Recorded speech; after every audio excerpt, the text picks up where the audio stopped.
আসসালামু আলাইকুম বন্ধুরা। আজকে প্লিজ মামুন ভাই তার ভুল অবশ্যই বুঝতে পেরেছে। কাকা আমাদের কথা বলবে, কিছু বলেন। ওই হালার ঘরের হালা মাইয়া লুহের লগে আকাম কুকাম করিয়া দুধ দিয়া গোসল করস না? দুধ দিয়া গোসল করলেই কি তোর সব কিছু সমাধান হয়ে যাইব?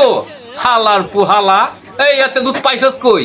হ্যাঁ, 1 কেজি দুধ আনি আর 10 কেজি পানি মিশাইয়া দেখাইতাছ যে আমি দুধ দিয়া গোসল করি না? হালার পুহালা, এসের নাম জানাই। আর এসব কাজ ভবিষ্যতে করবেন না।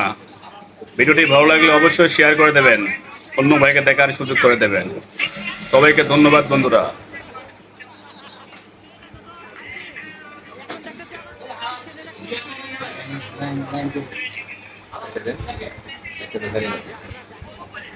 হালার পুহালা দুধ দিয়া গোসল করে। ওরের পুত আকাম কুকাম করিয়া মানে দুধ দিয়ে গোসল করে না? মনে হলো দুধ দিয়ে গোসল করলে আমি সব দলা হয়ে গেছি গা। সুরের নাম জানাই তো।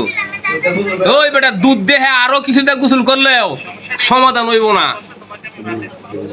একটা মেয়ের জীবন তুই নষ্ট করছস, এখন দুধ দিয়ে গোসল করস না? এটা আমরা দেখাইতাছস তুই ভালো হয়ে গেছস। আমরা কি এটা বিশ্বাস করবাম রে? হালার পোহালা, হ্যাঁ? 1 কেজি দুধ আনিয়া 15 কেজি পানি মিশাইয়া দেয়া এক গোসল করে, কয় আমি দুধ দিয়ে গোসল করি, আমি ভালো হয়ে গেছি গা। হৌরের পুত, হালার পুহালা, হালার পুহালা। আর ভবিষ্যতে এসব করিস না। আল্লাহর কাছে মাপসা, আল্লাহর কাছে মাপসা। দুধ দিয়ে গোসল করলে কি তোরে সমাধান হয়ে দেবো গা? হ্যাঁ, আল্লাহর কাছে মাপসা যে আমি এই জীবনে আর এইসব কাজ করুম না।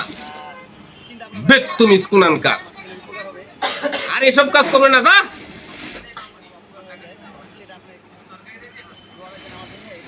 মাপ পেলেন তোর মাপ করতাম না।